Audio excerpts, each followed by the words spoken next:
Welcome back to my podcast. And I have a very special guest with me, and it's my friend, Jazelle. Hi, Jay. How are you feeling? I'm good. A little nervous, but we're doing good. Yeah, no, you're doing great. You're here. Yes. That's already a big step. Big step. Mm-hmm. So yeah, tell our listeners and our viewers a little bit about yourself and who you will be sharing about today. Okay, cool.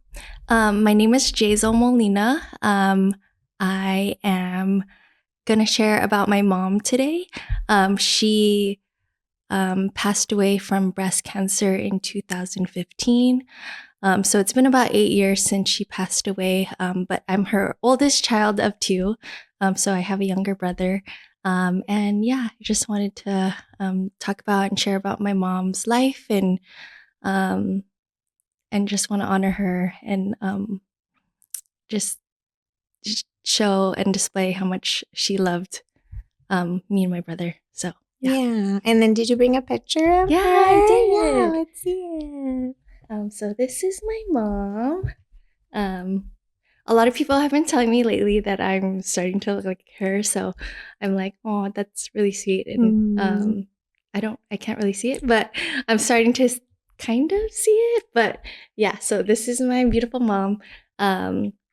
This is a very special picture because it was right before her chemo, her cancer came back. So it's like the last time that she was really healthy and like was all natural. So it is her headstone picture. It's like all her pictures. So this is a very treasured picture. Yeah, of her. It's beautiful. Yeah. And can you share her name and Yes. even just like nicknames? Yeah. So what's funny is I'm actually named after my mom. So her name is Hazel Tapia Molina. My name is Jazelle. But it's a combination of my dad and mom's name, so Jose, Elmer, and Hazel. And growing up, I didn't like that name, but now I think I love it because I get to carry a part of her name in my name. So sometimes I misspell my name with H instead of J on the keyboard, and I'm just like, oh, like I just saw my mom's name for just a moment. So it's really sweet. So I really treasure my name because it is tied to her name as well. Yeah, that's beautiful. I feel like that's a very Filipino thing too, absolutely. as well. To combine the two parents' name and then totally. Yeah. That's awesome. Can you share a little bit about your mom and just, her personality traits or things that she was like into, that she enjoyed? Yeah.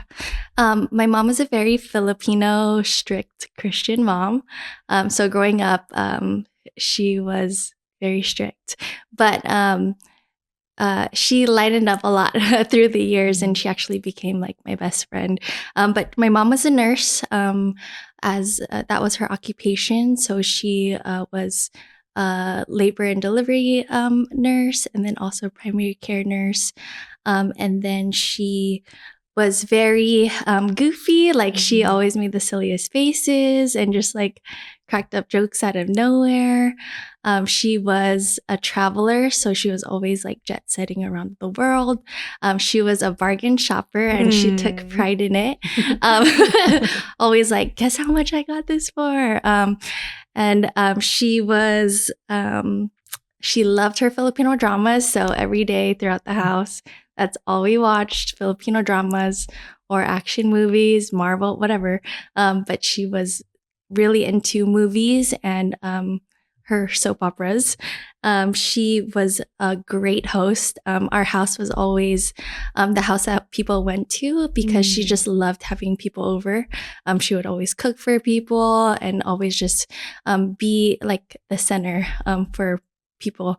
So we just always had so many people at our house, and she loved it. She was the best cook. She cooked the best Filipino food, and I'm like still trying to recreate all her foods. It's hard, but we're trying to get there. But I miss her cooking so much. And she was a fighter. She battled breast cancer for 15 years. 9 of those years were in remission, but when it came back really aggressive, and it metastasized to many areas of her body.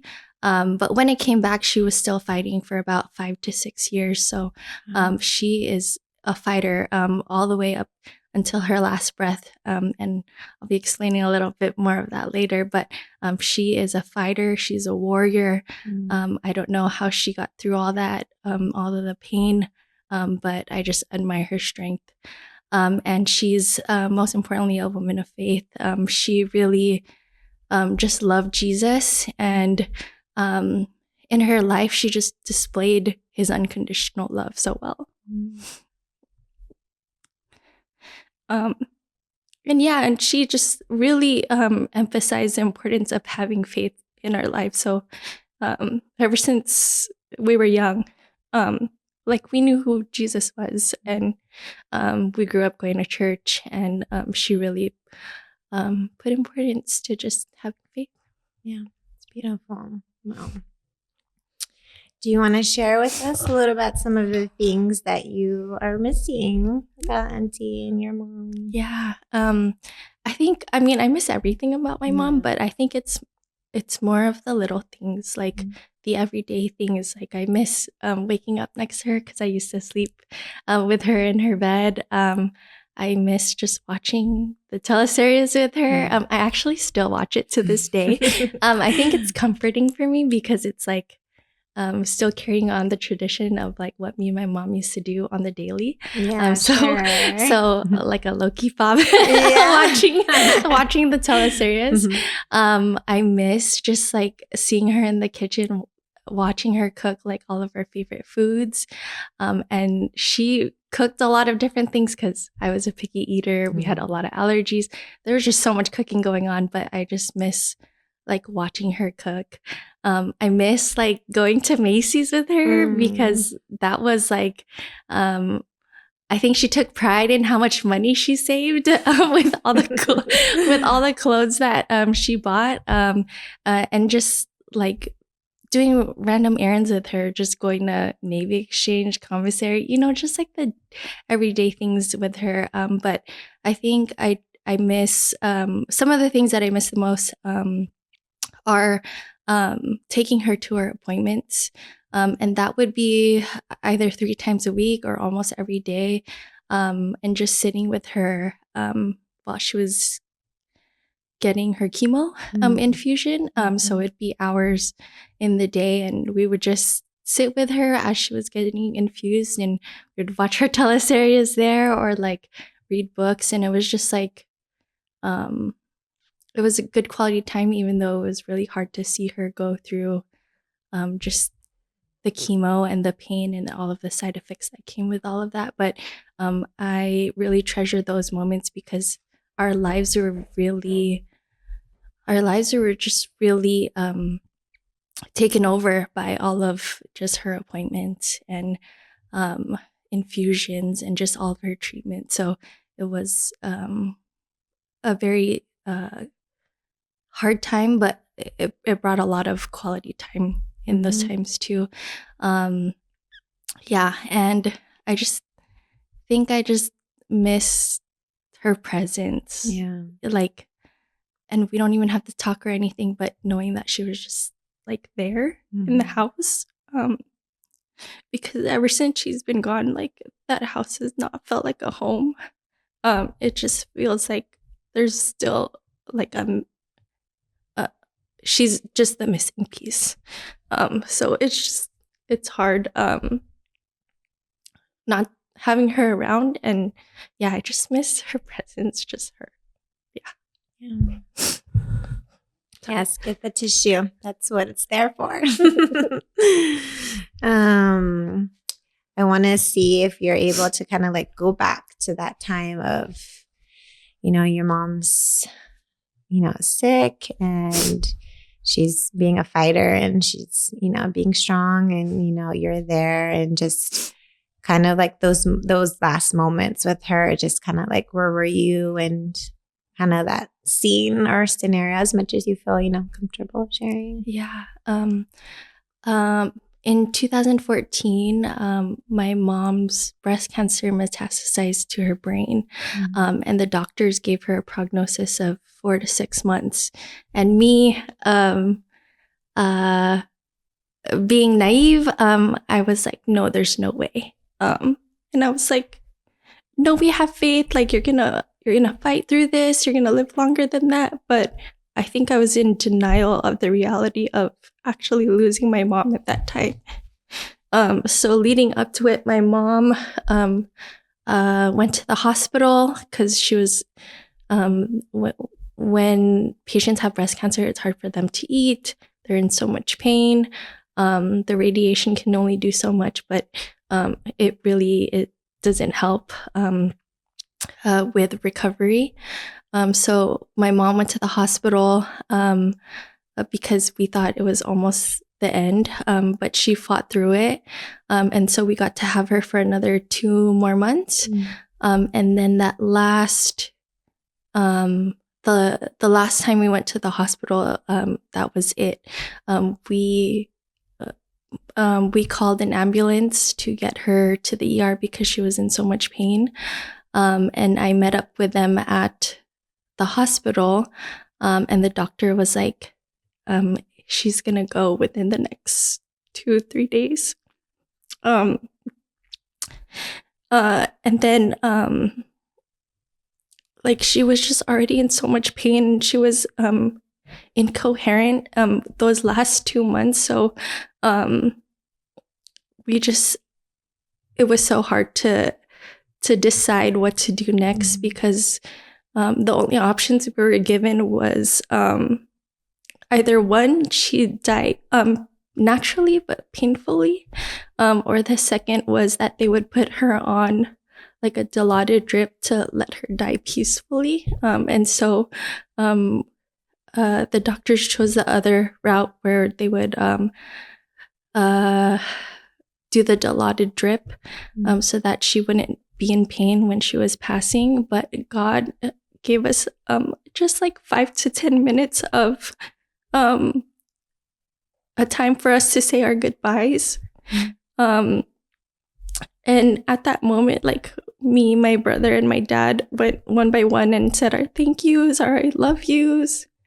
And it was so hard to say all of that, but my mom was like nodding and like just making sounds to just like acknowledge that she was listening and that she was coherent in those 5 to 10 minutes. And so like, I'm so grateful that God gave us that opportunity, because we had not had a glimpse of her like just being there and being coherent in a while. So thank God he gave us that opportunity, and like we were able to record it. And so every death anniversary, it's like such a hard thing to watch, but it's something that I watch every year just to be able to remember like that we got to say our goodbyes, that we got to tell her how much we loved her and how much she meant to us. And so that night,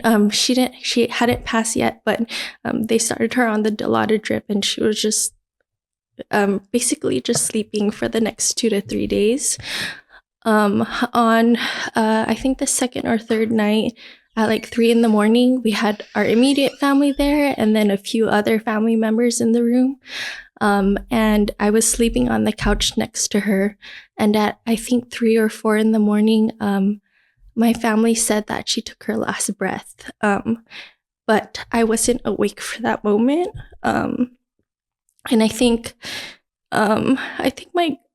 my mom didn't want me to be awake in that moment, because my family members said that it was like really hard to see her go through her last breath. And I think to the end, I just realized like how much my mom was fighting for us, because even a day or two before, we thought it was going to be her last breath, but she just could not let go, because I think she didn't want to let go of me and my brother. And I think she just wanted to know that we were gonna be okay. So we had to like be like, Mom, we're gonna be okay. Like, you can go peacefully now. We don't want to see you hurt.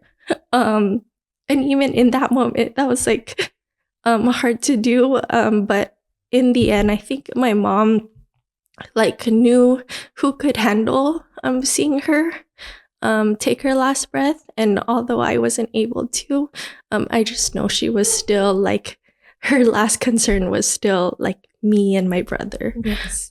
So yeah, it was just I was in the room, but I wasn't physically awake when she took her last breath. So my family members woke me up and kind of told me what had happened. And so I was a bit disoriented and like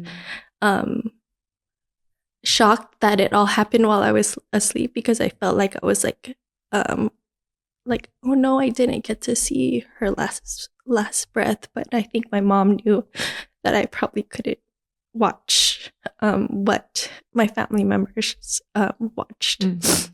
Yeah, no, definitely.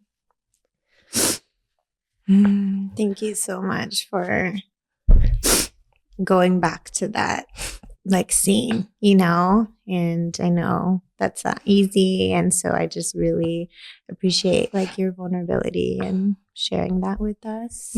Thank you. Yeah, just like kind of like how you said you were like kind of just waking up. So I feel like that was probably like your first initial action, or like what's going on. And do you feel like you remember anything of just kind of how your body was feeling or your brain, and like just your emotions and your reaction to it?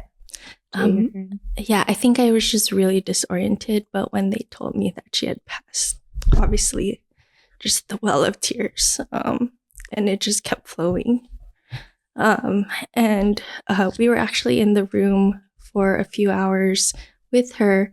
So she had already passed, but I don't know if it's coroners or whoever takes her didn't come until about like 7 or 8 in the morning. So we were still with her. And so I think, I don't really remember what happened in between, but I just remember like going back into the car after we said our goodbye to my mom and they took her out.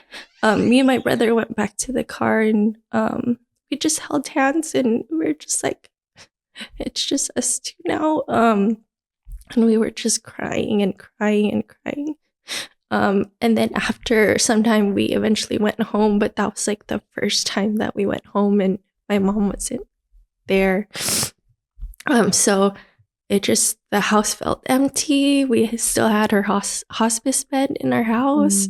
And so just seeing that empty was just so hard to see. And I just remember that it was just like, you really don't know how to go about that, because it's like, I think I was just thinking like, what's next? Like, what do we do next? I was only 22 at the time and my brother was only 20. So I feel like we were still kids.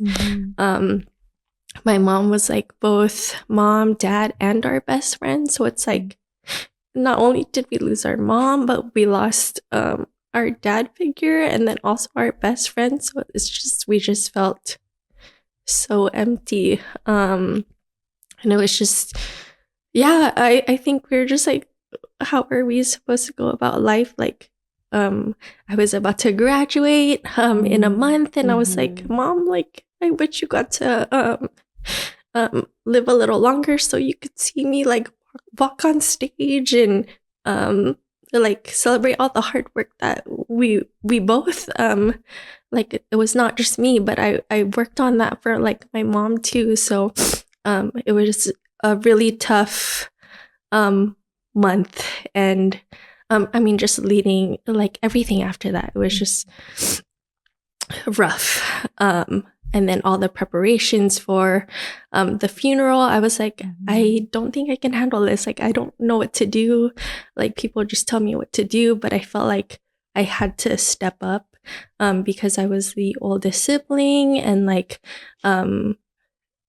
we just had to work through all the logistics of it. So it took a long time for me to actually like start to feel and grieve her, because, you know, in the first few months, it's all logistics, taking care of her, all of her things. And like people were always at our house. So it felt like there was distractions at home. And so not until everybody left and all of the planning and execution of everything settled down, did I actually start to feel like the loneliness and like the grief, and like, because that first few weeks to a month, it felt like, oh, she's just on vacation. Yeah. But then it doesn't hit until like everything is just so quiet. Yeah. Yeah. I think, yeah, you hit that as far as what I was going to kind of go into next, of just like, what does grief look like for you and all of that. But before that, I am reminded of, I was not at your mom's funeral, but, you know, Danny, my husband, was. And this, I remember of him sharing about you singing at your mom's service. Do you want to like share a little bit, or like that song, or like what that was, maybe the experience for you? Yeah. I'm like, I don't remember exactly what song it was. I want to say it's "You Make Me Brave." But I also, but like, how were you even able to do that? You know, just like how you were just saying, we're like, it's such a fog, you know, in that beginning time, but just thinking like you had to go on stage and kind of perform, you know, in a way, but I'm sure that was still like sentimental and something you wanted to do. But. Yeah. I think with every loved one that has passed, like for my grandmas, I did sing Only Hope when I was like 10 years old. And then I think me and my brother and my cousins wanted to do something special for my mom. And I didn't get through the song. I think I like cracked, and I just was like, cousins, take it away, or my brother, take it away, because I couldn't get through it. But I think I just wanted to like honor my mom and like even praise Jesus through it all. Because although it was hard, like I knew she was in a better place. Yeah. Like, I knew she was with Jesus, and God, and just like in her new body, like without pain and suffering. And so it's bittersweet, because like I wanted her here, but having her here meant that she was going to be suffering and in pain.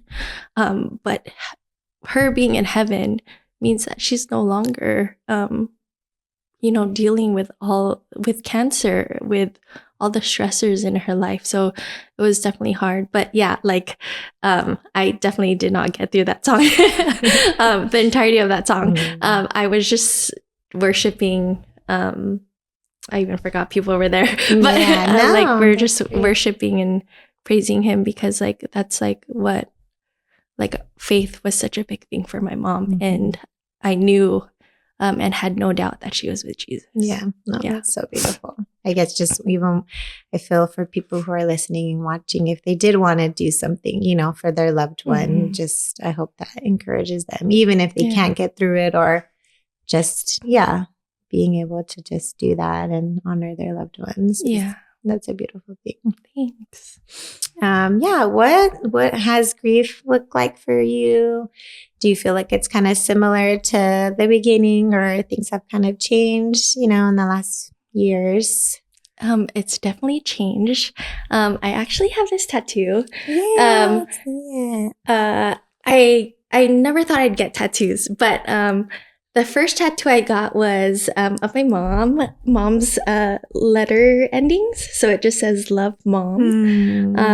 And so she I think after getting this tattoo, it was so healing for me, because I felt like I was carrying her everywhere. And there's certain letters that she wrote me when I was like being stubborn or like rebellious, that I look back now, and there's actually teardrop stains, because my mom was so right in all the things that she said growing up, all the things that she advised or just like lovingly said.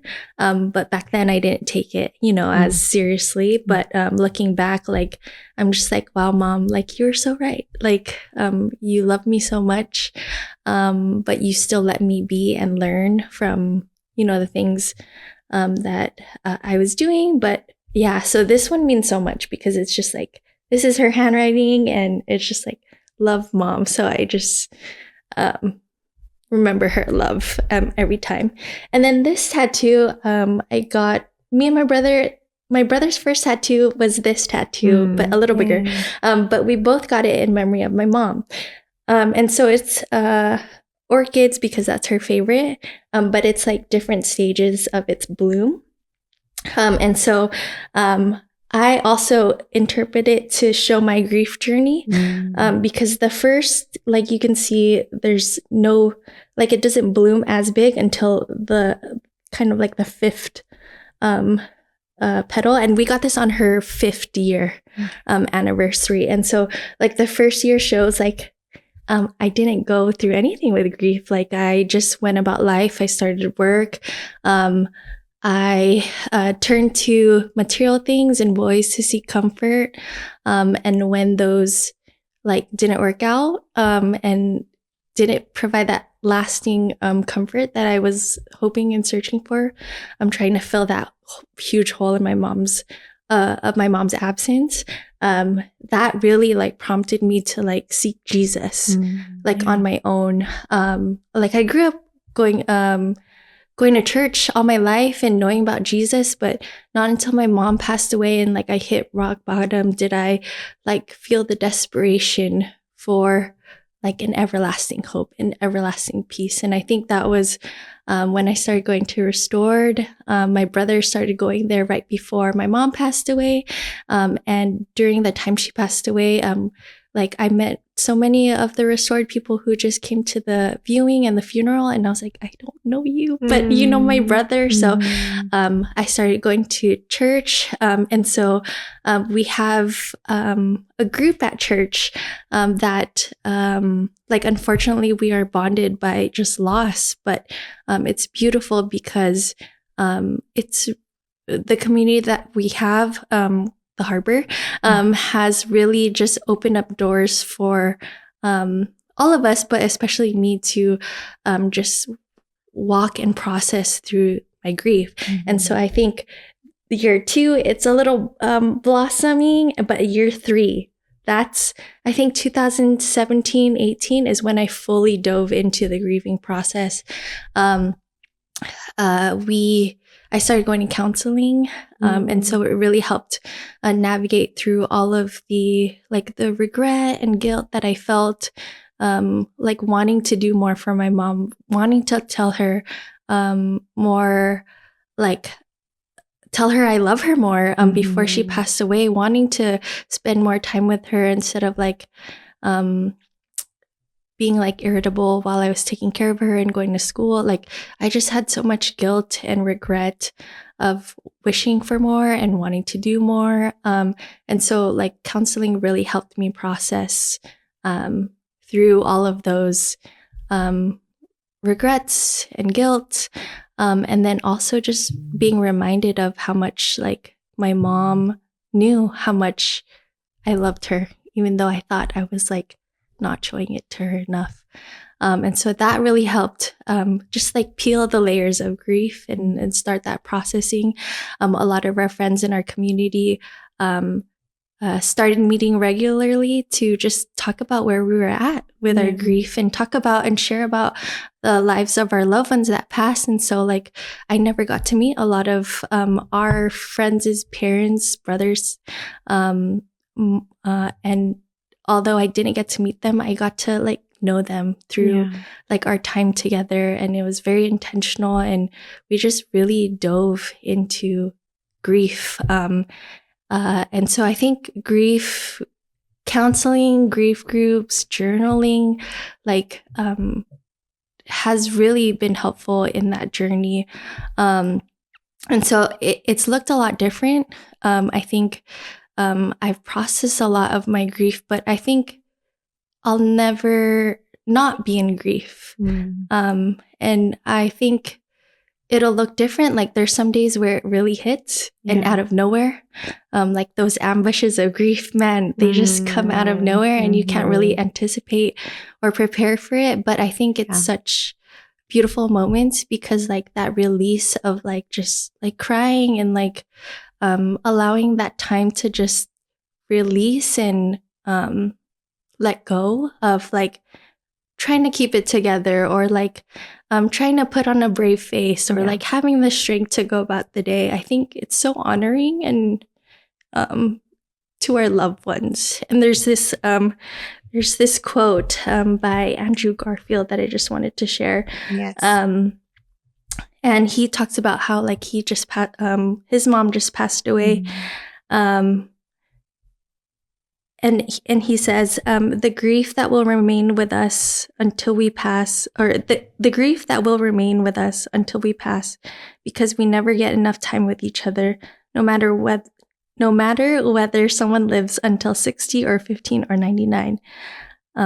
I hope this grief stays with me because it's all of the unexpressed love that I didn't get to tell her. And I told her every day she was the best of us. And so I think grief is a journey. There's times where it's really quiet, but there's times where it's really loud. And I think in those moments where it's really loud, like I just really embrace the release, because I think one, like I can't keep that in, but also two, like it's such an honoring thing to our loved one because yes, they're gone on this side of heaven, but they're not gone because we still carry them in our hearts. So yeah, it's like a roller coaster. You just never know what it's gonna look like every day. Like sometimes I'm watching TikTok and it's like, oh my gosh, the grief just comes rolling out, or like someone says something, or I just am reminded of something and I just kind of try to embrace it as it comes. So it's definitely comes in waves. It's like a roller coaster. But I hope that grief doesn't leave because I want to I hope it never leaves, but it looks different. Yes. Yeah. Yes. It looks a lot different. Like the load is different. Yeah. Through the years. But yeah, I hope it doesn't leave because I want to honor and remember my mom until I pass. Yes. So, yes. And all that unexpressed love that you have, you know. And I know you mentioned the ambush of grief. And I think for us, like I understand that language. And so I feel like you kind of talked about it a little bit, but maybe just kind of give an example of what that could look like, you know, for someone who's listening or watching, just to be mindful of that and they can kind of know, you know? Yeah. I think ambushes of grief could just be anything, kind of like unexpected. When you're like driving in the car and then you think of a random memory and then that ambush of grief just comes rolling and you're just all of a sudden crying. Or like for me, like I'm watching TikToks and then there's like something about like someone's mom passing away and I'm like bawling. Or just like smells, or like smells of your loved one, or finding little things that they used to have, like it just comes out of nowhere. Just the reminder of them and just like that remembrance. Yeah. And for you, you're like, gosh, this hurts, you know? And like when you get those ambushes of grief, but like, you know, I'm sure because of like, you know, being in therapy or, you know, having the support of community that's like, don't like run away from that ambush of grief, even though it's so hard in that moment because you're like, oh my gosh, I miss my loved one. This reminds me of them. But you're like, okay, I'm going to like sit in this and I'm going to cry, or I'm going to journal, or I'm going to pray, or I'm just going to let myself feel for like, you know, a few minutes. And it's okay to like do that instead of kind of like running away or like disassociating, you know, your feelings. because it honors them, and it's all that love that we have. So yes. Good. Yeah. Thanks for sharing that. So for you, do you feel like something that you learned that was surprising about grief? Goodness. Yeah. Yeah. I think ever since my mom passed away, I don't know if I was like this before, but I feel like I've become more of an empath. So like when other people experience loss or pain, like I feel that so deeply, and I may not have even known who they're grieving or mourning, but I just feel for them even more because like I know what it's like. And our grief may look different, but I know what that loss feels like. And so I think I've just become more empathetic towards people who've experienced loss and just like the pain of losing someone.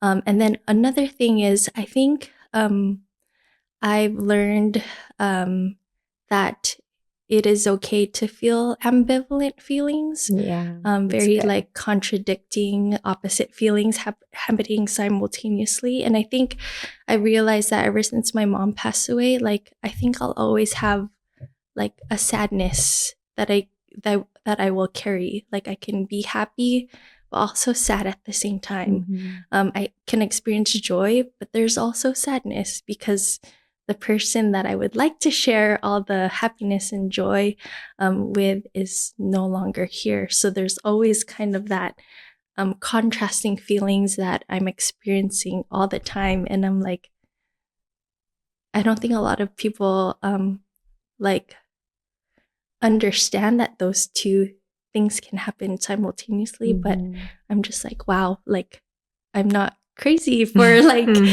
like being happy and sad at the same time. So I'm just learning that it is okay to feel those things.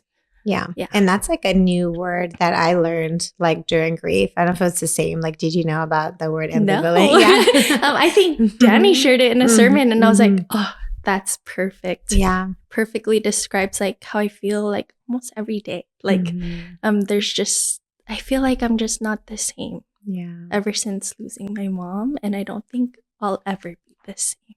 Yeah. I mean, that's the reality of loss. And I relate to that so much because like you said, now you're like an empath and you feel, and you may have still been like that before your mom, but like you've also changed, and so just how we view life, is so different versus someone who maybe has not experienced loss, and so, yeah, I feel kind of if you want to share a little bit of just like even your faith journey. Yeah. I know you said you like grew up in church, but then, after experience your mom and her loss, like how has your faith changed? Yeah.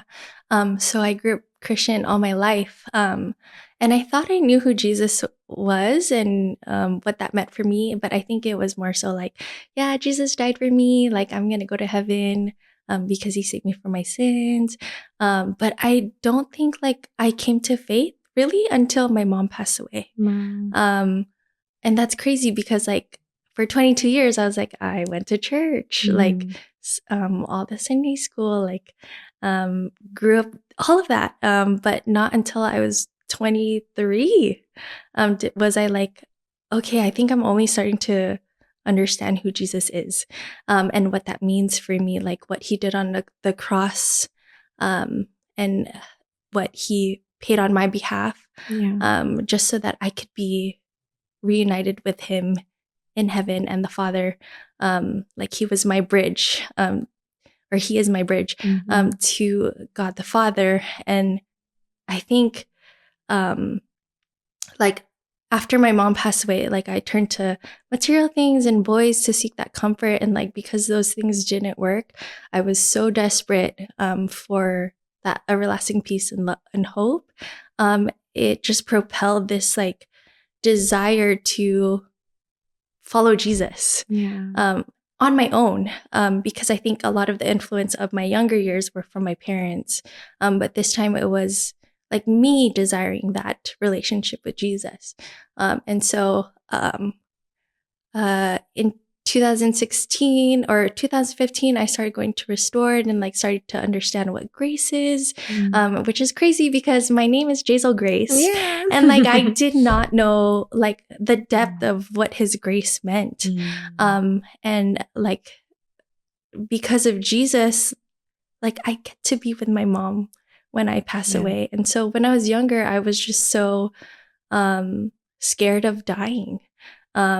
Although I knew that like I would be in heaven, but I think I understood the depths of like his love for us, and his sacrifice and what that meant for us. Because although I'm grieving my mom's absence here, it's like but a glimpse to the eternity I get to spend with my mom because of what Jesus did for us. And it's so like that desperation and that feeling of being lost and hopelessness like really propelled just my faith journey. And it ebbs and flows here and there. There's times where it's really strong, and sometimes I feel like very distant, but like I'm just thankful for God's love and his grace, because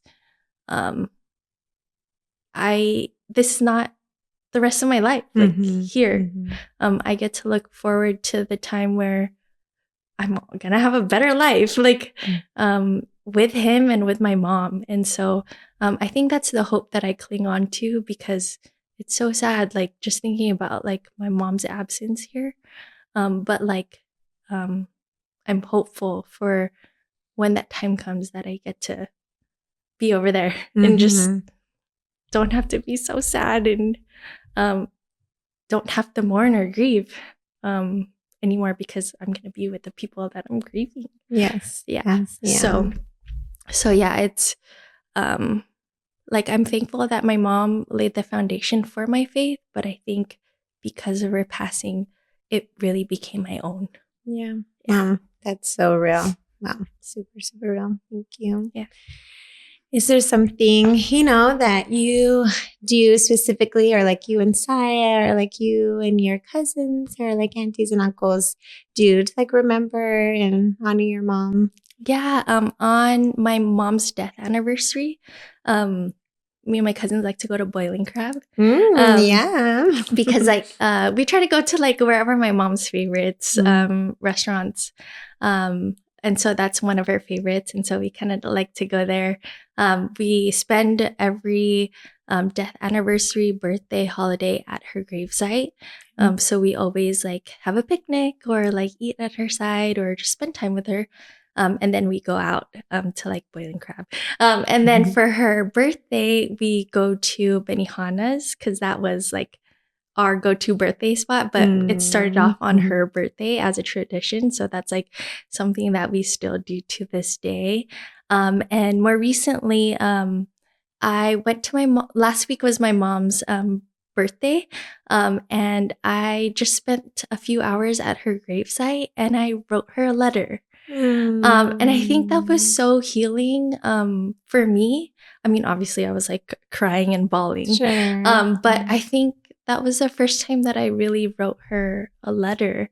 I just wrote about like how much I missed her, like how much I wish she was here, like the things that she's missed, but I'm sure she knows like what's happening here. But just like being able to write down the unexpressed love and just get to write like she's still here. I mean, she's obviously not gonna read it, but like I'm gonna read it, and it's just so I think I want to do that more often.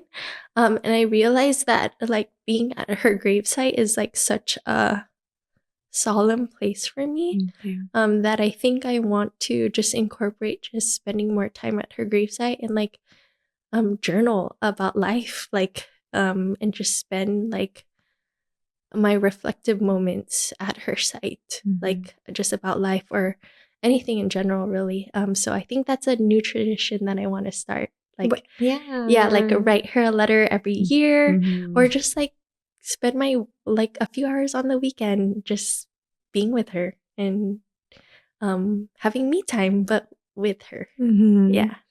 Where did you like see something, or you just like came about like to want to write her a letter and do that, or? Actually, I don't know. I had every intention to just journal, Okay. just about life in general. Mhm. But then I wrote "Dear Mom," and then so Mm. I think it just started, and I wrote a whole letter, and I was like, wow, that was very healing. Like, I would actually write down like the points where I would like pause and just cry. I was like, asterisk Wow. pause, crying. Yeah, Just so I knew wow. like what like triggered or like what evoked that like emotion to Yeah, cry or to yeah. release. And so, yeah, I don't know. I just thought about it at that moment and I was Mhm. like, wow, I think I need to keep doing that. Yeah. Mhm. Yeah. Oh my gosh, that's so good. I feel like I didn't even do that. I mean, I kind of helped Josiah and Jackson do that for Mhm. when my oldest brother Yeah. passed. But I haven't done that. Yeah, So I think like you that, yeah, that should. encourages me to Yeah. do that for sure. Mhm. I love that you did that and just Yeah. the times that you have with her, Mhm. the graveside. Yeah, that's really special. Yes. Um, so if you could share, just a little bit of just encouragement for anyone listening or watching that's kind of like in the thick of Mhm. grief, like what would you say Yeah. and encourage them with? Um, I think I've learned that the release is important. And so like I just want to encourage people to whenever you feel it, release it. Like don't hold it back. Just release whatever you're feeling. If that's through crying, if that's through journaling, if that's through sharing it with a friend, like I think we shouldn't walk through grief and processing it alone. So if you need to talk to someone, please do. If that's either a counselor, your pastor, or your community or your family and friends, like invite people into your grief because it's hard to do it alone. Mhm. Um, and I think it helps to just like be surrounded by people who are also sharing in those feelings of grief because it um, encourages you to know that you're not alone Mhm. and that you can express, you're not a burden to others when you do express like that grief, the unexpressed love. And so I'm just like, ride the waves, Mhm. really. Mhm. Um, like as it comes and goes, because it's gonna come and go. Just take it head on and release, however that may look like. But also like I think it's Jesus, really. Yeah. Like I think Jesus, like we can look to all material things, food, relationships, distractions, just work, all of that to distract us from feeling our grief. And I think just asking Jesus to like be with us in our grief is huge. And just being open to like processing all of the grief um, and unexpressed love because it's just really honoring to your loved one, but honoring to yourself, I think, too, Mhm. because you can't keep that in. Yeah. Yeah. Yeah. So good. I felt that. Yeah. It was really good. I have like this little saying that I ask or question that I have. So just kind of see how you would like fill in the blank at the end. So my heart has a greater capacity to love others now because Um, I think. that was a hard one for me. Yeah. I was like, oh, okay, um, how do we effectively say? I think my heart has more of a capacity to love now.